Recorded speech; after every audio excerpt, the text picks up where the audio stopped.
बहुत गुरूर है ना तुम्हें अपने पैसों पर। तो मैं तुम पर मानहानि का केस भी करूंगा और तुम्हें जेल की सलाखों के पीछे भी करवाऊंगा।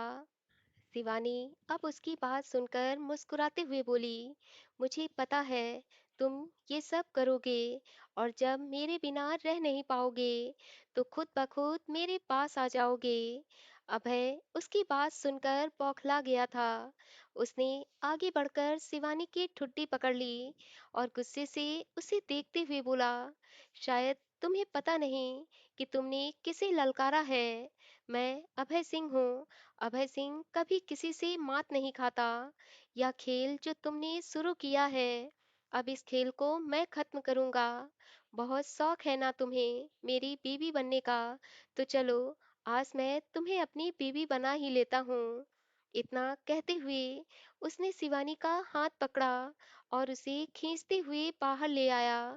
ड्राइवर ने जल्दी से गाड़ी का दरवाजा खोला तो उसने शिवानी को बहुत बुरी तरीके से गाड़ी के अंदर धकेल दिया और फिर खुद भी शिवानी के जस्ट बगल में बैठ गया। अभय ने शिवानी को जिस तरह से हाथ पकड़कर खींचा था और जिस तरह से उसे धक्का देकर गाड़ी में बिठाया था, उससे शिवानी के चेहरे पर जरा सी भी सिकन नहीं आई थी, बल्कि अभय के इस बिहेवियर को देखकर उसके गुलाबी होठों पर एक प्यारी सी मुस्कान इस कदर फैल गई थी कि मानो उसे कोई मुंह मांगी मुराद मिल गई हो। अभय सोचने लगा, मुझे तो लगा था कि जब मैं इसके साथ ऐसा बिहेव करूंगा तो यह खुद ब खुद यहाँ से चली जाएगी। उल्टा या तो मुस्कुरा रही है।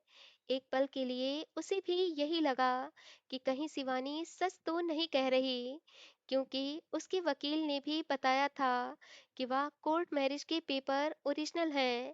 फेक पेपर तो बनाए जा सकते हैं, पर ओरिजिनल पेपर बनवाना पॉसिबल नहीं है।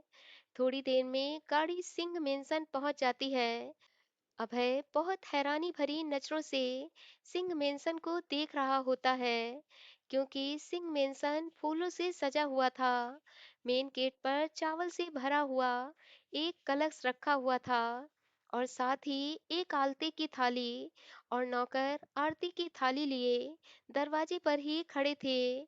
और फिर जैसे ही एक नौकर ने अभय और शिवानी को देखा तो खुशी से चहकते हुए बोला, मेम साहब, छोटे साहब आ गए हैं। अभय शिवानी का अभी भी कसकर हाथ पकड़े हुए था, जिससे शिवानी की कलाई में बहुत दर्द हो रहा था। शिवानी गुस्से और डर के बीच छटपटाते हुए कहती है, अभय ये क्या बदतमीजी है, छोड़ो मेरा हाथ। अभय चेहरे पर तना हुआ गुस्सा लेकिन अंदर कहीं दर्द छिपाए हुए कहता है, शादी का शौक था ना तुम्हें, अब निभाओ वो रिश्ता। तुम दुनिया को दिखाना चाहती थी कि तुम मेरी बीवी हो, तो चलो अब बनो, लेकिन मेरी बीवी नहीं, मेरे घर की नौकर और मेरी गुलाम। आज के बाद मैं तुम्हारी जिंदगी को ऐसे नरक बनाऊंगा कि तुम मुझसे मिन्नतें करोगी कि मैं तुम्हें छोड़ दूं, लेकिन मैं तुम्हें अपने पिंजरे से आजाद नहीं करूंगा। तुमने मेरे कैरेक्टर पर सवाल उठाया है। इन 4 घंटों में तुमने मेरा सारा सुकून, सारा चैन छीन लिया, तो अब मैं तुम्हें भी सुकून से जीने नहीं दूंगा। इतना कहते हुए जैसे ही वह दरवाजे पर आया तो सामने रखी आरती की थाली और गृह प्रवेश के कलश को देखकर वह झल्लाते हुए नौकर से बोला, बद्री ये सब क्या है, ये सब हटाओ यहाँ से। ये इस घर की बहू नहीं है जिसके वेलकम में तुमने ये सब किया है। अभी वह इतना ही बोला था कि हर्षिता जी शांत मुस्कान लिए वहां आती हैं। उनके साथ एक व्हील चेयर है जिसमें बैठी हैं अभय की दादी। हर्षिता जी हल्की नाराजगी दिखाते हुए बोली, अभय, एक तो हम लोगों को बिना बताए तुमने शादी कर ली और उसके बाद तुम इस शादी को एक्सेप्ट भी नहीं कर रहे हो और बिना वजह शिवानी पर नाराज भी हो रहे हो। आखिर तुम्हारे मन में चल क्या रहा है? अभय अपनी मॉम पर शक करते हुए कहता है, मॉम, आपको कैसे पता कि इस लड़की का नाम शिवानी है? कहीं ऐसा तो नहीं कि आपने ही इस लड़की को मेरी जिंदगी हेल बनाने के लिए भेजा है? अच्छा, और मैं ऐसा क्यों करूँगी? क्योंकि आपके बार-बार कहने के बावजूद भी मैं शादी नहीं कर रहा हूँ। इसीलिए अभय की बात सुनकर जब पत्री हंसने लगता है, तो अभय उसके ऊपर गुस्सा करते हुए कहता है, तुम अपने दांत क्यों दिखा रहे हो? हर्षिता जी मुस्कुराते हुए कहती हैं, क्योंकि वह भी जानता है कि तुम बिना सर और पैर की बातें कर रहे हो। वह कुछ बोलता इससे पहले दादी मुस्कुराते हुए बोली, हर्षिता, बहू की आरती उतारो और सिंह मेंशन में उसका स्वागत करो। आज के दिन की मैंने सालों से प्रतीक्षा की है, इसलिए देखो, बहू के स्वागत में कोई कमी नहीं होनी चाहिए। शिवानी चुपचाप दरवाजे पर खड़ी थी और मन ही मन कुछ सोच रही थी। दादी के चेहरे पर चमक देखकर अभय मन ही मन खुद से कह रहा था कि दादी, तुम इस धोखेबाज फरेबी लड़की को अपनी बहू कैसे मान सकती हो? मैं तो सिर्फ इसे बस यहाँ सबक सिखाने लाया हूँ, और यह जानने के लिए कि आखिर ये लड़की ऐसा क्यों कर रही है। इसलिए इस पर अपना ज्यादा प्यार मत लुटाओ, क्योंकि जब इसकी सच्चाई मैं आपको बताऊंगा तो आपका दिल टूट जाएगा। इसलिए प्लीज दादी, इससे ज्यादा उम्मीदें मत पालो। हर्षिता ने जैसे ही आगे बढ़कर शिवानी की आरती उतारनी चाहिए, तो अभय ने आरती की थाल पकड़ ली और कहने लगा, मॉम, ये सब करने की जरूरत नहीं है। ये शादी नहीं, सिर्फ एक मजबूरी है। इसलिए प्लीज आप सब लोग इसे मजबूरी की तरह ट्रीट करो। अभय की बात सुनकर दादी की सांसें ऊपर नीचे चलने लगी थीं। वह हाँफते हुए बोली, अभय, अभय, तुम ये क्या कह रहे हो? शादी और मजबूरी? अगर तुमने इससे शादी नहीं की, तो तुम इसे घर क्यों? वह अभी इतना ही बोली थीं कि दादी और भी बहुत जोर जोर से हाँफने लगीं। दादी की बिगड़ती हालत देखकर अभय ने जल्दी से उन्हें गोद में उठाया और अपनी मॉम से कहने लगा, मॉम प्लीज डॉक्टर को कॉल करो। मुझे लग रहा है कि दादी को फिर पैनिक अटैक आया है। वह दादी को जल्दी से उनके कमरे में ले आया था और उनकी हथेलियों को रब करते हुए कहने लगा, दादी, दादी, मैं बस मजाक कर रहा था। आप मेरी बातों को दिल पर कैसे ले सकती हैं? प्लीज दादी, अब उठ जाओ। अभय की आंखों में आंसू आ गए थे। रह रहकर उसे बहुत पछतावा हो रहा था कि उसने दादी के सामने ऐसी बातें क्यों की। तभी पीछे से डॉक्टर तेजी से आता है। डॉक्टर दादी को चेक करते हैं और फिर अभय से कहते हैं कि इन्हें फिर से पैनिक अटैक क्यों आया। क्या आप लोगों ने उनके सामने कोई बात ऐसी कही है? अभय डॉक्टर की बात सुनकर शर्मिंदा होते हुए कहता है, डॉक्टर साहब, सॉरी, मैं अब पूरी कोशिश करूंगा कि दादी के सामने ऐसी कोई भी बात ना कहूं जिसकी वजह से इन्हें दोबारा पैनिक अटैक आ जाए। डॉक्टर हल्की सी नाराजगी दिखाते हुए कहते हैं, मिस्टर अभय, मैंने पहले ही आपसे कहा था कि आपकी दादी दिल से बहुत कमजोर हैं। उनके सामने आप कोई भी ऐसी बात मत करिएगा। लेकिन फिर भी आपने उनका दिल दुखाया।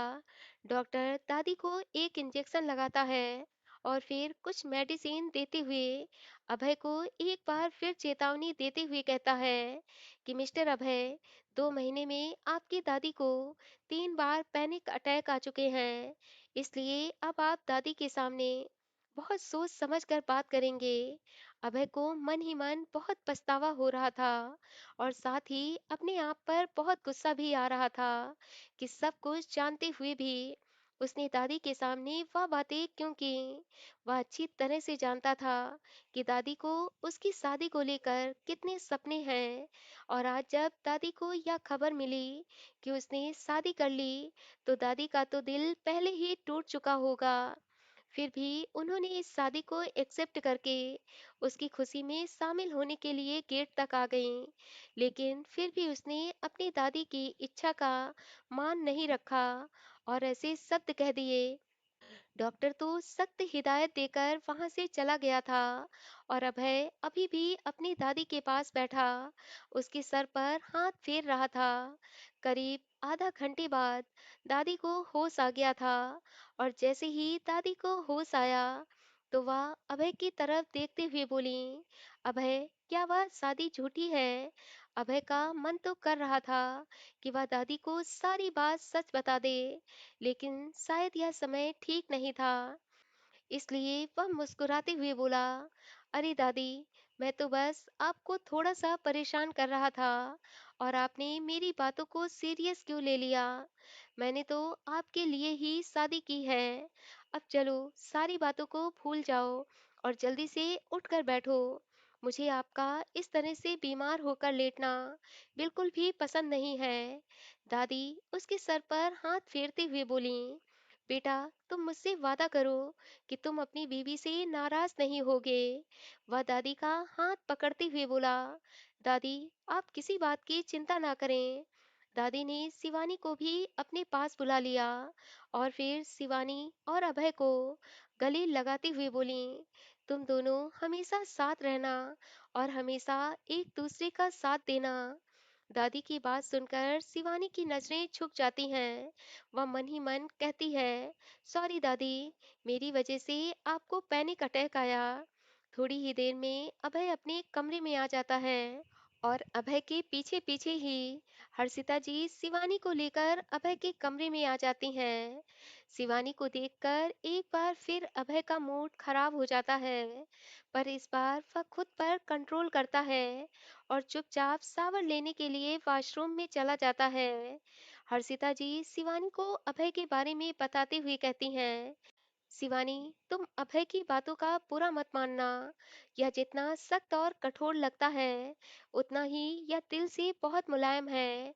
इसने आज तक कभी किसी से नफरत नहीं की है, तो यह ज्यादा दिन तुमसे भी गुस्सा नहीं रह पाएगा। इतना कहकर वह जैसे ही जाने लगी, तो एक बार फिर शिवानी की तरफ देखते हुए बोली, शिवानी, बेटा, तुम दोनों ने कहाँ कोर्ट मैरिज की थी? शिवानी थोड़ा अटकते हुए कहती है, जी, वो गोवा में। इतना कहते हुए वह जल्दी से अपनी नजरें नीचे कर लेती है। हर्षिता जी को उसकी नजर चुराकर बात करना कुछ अटपटा सा लगता है, लेकिन अगले ही पल वह यह सोचती है कि शायद उसे इस बात का दुख हो रहा है कि उसने चोरी छुपे कोर्ट मैरिज कर ली है। हर्षिता जी शिवानी को गले लगाते हुए कहती हैं, डोंट वरी, सब ठीक हो जाएगा। हर्षिता जी तो वहां से चली गई थीं, पर शिवानी बड़े आराम से आकर बेड पर लेट गई थी और एक गहरी सांस लेते हुए बोली, अभय सिंह, मैंने तो कभी सोचा भी नहीं था कि तुम मुझे अपने घर इतने प्यार से ले जाओगे। वह बेड पर लेटे लेटे इस तरह से मुस्कुरा रही थी मानो उसे कोई बहुत बड़ा खजाना मिल गया हो या फिर कोई उसकी मुंह मांगी मुराद पूरी हो गई हो।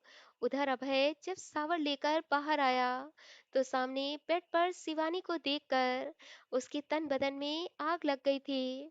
वह गुस्से से उसे घूरते हुए बोला, तुम इस बात से बहुत खुश होना कि तुम्हें सिंह मेंशन में एंट्री मिल गई, और दादी की ऐसी कंडीशन देखकर मैं तुम्हें बहुत आसानी से अपना भी लूंगा।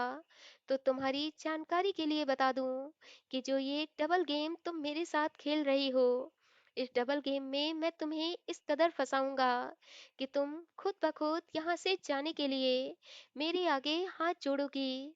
वह अभी भी उसकी बातों पर मुस्कुरा रही थी और फिर एक एक कदम बढ़ाते हुए वह उसके बिल्कुल नजदीक आ गई और उसे देखते हुए बोली, माय डियर हस्बैंड, जब से मिले हो डायलॉग पर डायलॉग सुना रहे हो।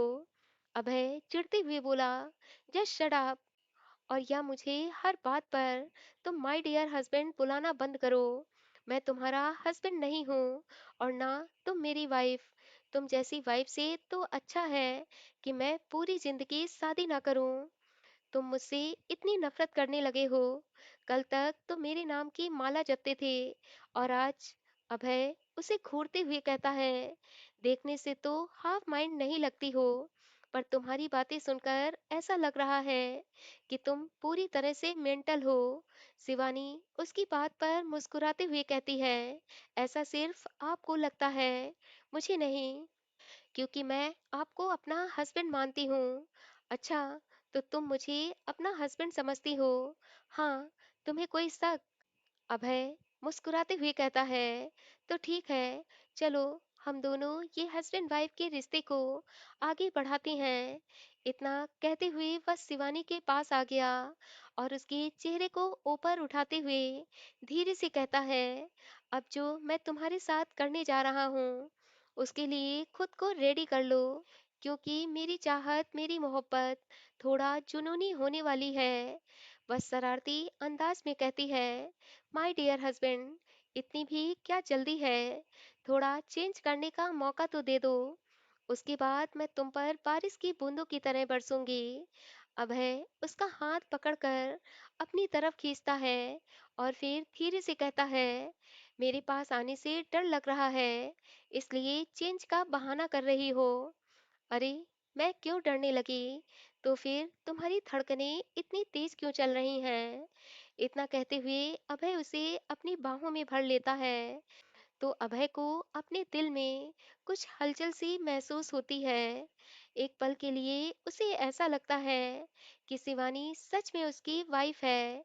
और जैसे ही उसके मन में ये फीलिंग्स आती है, तो वो शिवानी के माथे पर अपने प्यार की मोहर लगाते हुए जैसे जैसे वो उसके चेहरे के पास आता है, तो शिवानी उसे अपने से दूर करते हुए कहती है, आज से पहले ना जाने कितनी बार तुम मेरे करीब आए हो, पर हर बार पहले से कहीं ज़्यादा बेसब्र लगने लगते हो। यू मीन मैं तुम्हारे साथ पहले भी? वो उसके कंधे पर दोनों हाथ रखते हुए बोली, यस माय डियर, एक नहीं कई बार हम दोनों ने उन खूबसूरत पलों को जिया है। वैसे तो मुझे भी अब तुम्हारी जुनूनी मोहब्बत की आदत पड़ गई है, पर फिर भी यार, आज थोड़ा। उसकी बात सुनकर अभय को बहुत आश्चर्य होता है और साथ ही उसे शिवानी पर गुस्सा भी बहुत आता है। वो उसे अपने से दूर धकेलते हुए बोला, मुझे ये तो पता था कि तुम यहाँ किसी बहुत बड़े मकसद से आई हो, पर यह नहीं जानता था कि उस मकसद में तुम अपना सब कुछ कुर्बान करने के लिए भी तैयार हो जाओगी। शिवानी फिर मुस्कुराते हुए कहती है, अपने हस्बैंड के साथ कुछ प्यार भरे पल बिताना कोई गलत बात नहीं होती। अभय गुस्से से उसका गला पकड़ते हुए कहता है, बीते कुछ घंटों में तुमने मुझे पागल बना दिया है। एक पल में तुमने मेरे नाम की धज्जियां उड़ा दी। मैं चुप रहा, शादी का झूठा आरोप लगाया, मैंने बर्दाश्त कर लिया, पर अगर तुमने मेरे कैरेक्टर पर उंगली उठाई और ये अफवाह फैलाई कि मैंने तुम्हारे साथ, तो मैं तुम्हें जिंदा नहीं छोड़ूंगा। इतना कहते हुए वो उसे बालकनी में ले जाकर खड़ा कर देता है और गेट बंद कर लेता है। शिवानी ना रोती है और ना दरवाजा खोलने की मिन्नतें करती है, बस चुपचाप बालकनी में अपने घुटने पर सर रखकर बैठ जाती है। अभय जैसे ही बेड पर लेटता है, तभी विशाल उसे फोन करके बताता है कि सर, क्या शिवानी अमेरिका से आई है? अमेरिका में इसका अच्छा खासा बिजनेस है, जिसका टर्नओवर करोड़ों में है।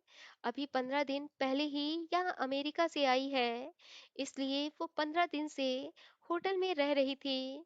अभय कुछ सोचते हुए कहता है, इसका मतलब यह सही कह रही थी कि यह बहुत करोड़पति है।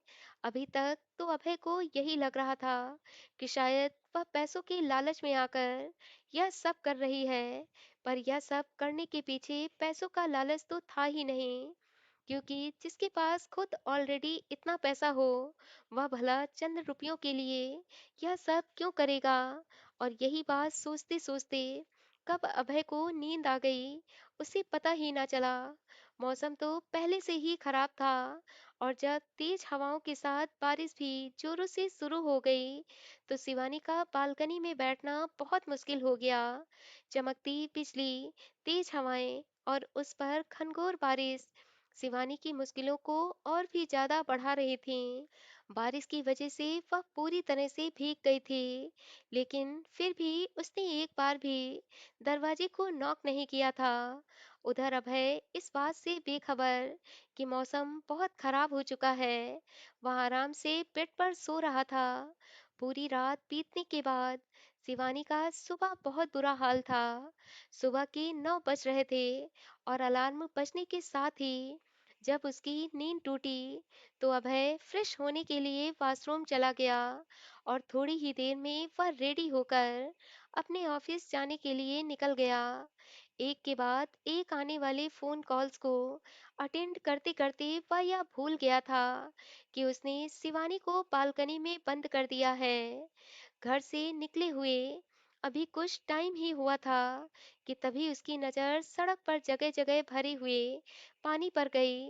सड़कें पूरी तरह से पानी में डूबी हुई थीं और उन डूबी हुई सड़कों को देखकर ऐसा लग रहा था कि रात बहुत मूसलाधार बारिश हुई है।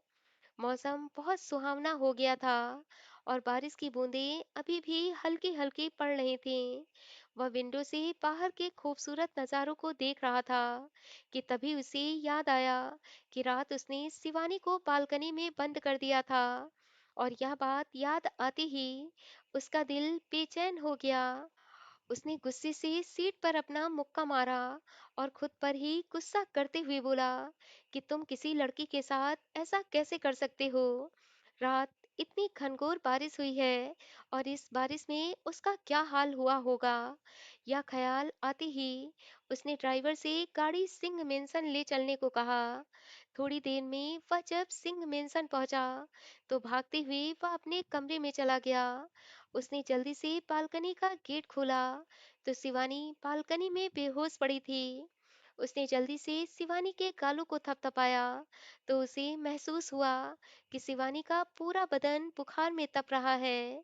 उसने जल्दी से शिवानी को गोद में उठाया और फिर उसे कमरे में ले आया और भीगने के कारण उसके सारे कपड़े चिपक गए थे, जिस कारण उसके बदन में हल्की कपकपी हो रही थी। उसने पानी की कुछ बूंदें शिवानी के चेहरे पर डालीं और शिवानी को होश में लाने की कोशिश करने लगा। पर हर जतन करने के बाद भी जब शिवानी को होश नहीं आया, तो वह थोड़ा घबराने लगा था। उसने डॉक्टर को कॉल कर दिया था, लेकिन जब तक डॉक्टर आती, शिवानी की हालत बिगड़ने लगी थी। हर्षिता जी दादी को लेकर मंदिर गई थीं और घर में कोई भी फीमेल नौकर नहीं था जिसे वह शिवानी के कपड़े चेंज करवा देता। उधर शिवानी ठंड के मारे बहुत जोर से कांप रही थी। शिवानी की हालत देखकर वह इतना तो समझ गया था कि अगर जल्द ही शिवानी के कपड़े चेंज नहीं कराए गए तो उसकी हालत और भी खराब हो जाएगी। और फिर यही बात सोचकर उसने कपड़े चेंज करने के लिए खुद को तैयार किया। दोस्तों, इस लव स्टोरी में अब आगे क्या होगा? क्या सच में शिवानी अभय सिंह की वाइफ है और अभय सिंह ने उसके साथ कोर्ट मैरिज की है? जानने के लिए इस कहानी का अगला भाग जरूर सुने। कहानी आगे बहुत इंटरेस्टिंग होने वाली है, सो प्लीज दोस्तों कहानी का अगला भाग सुनना बिल्कुल भी ना भूलें। कहानी अच्छी लगी हो तो कहानी के प्रति अपना एक छोटा सा प्यारा सा कमेंट कमेंट बॉक्स में जरूर दे देना और कहानी को लाइक करना और चैनल को सब्सक्राइब जरूर कर लेना। मिलते हैं इस कहानी के अगले भाग में।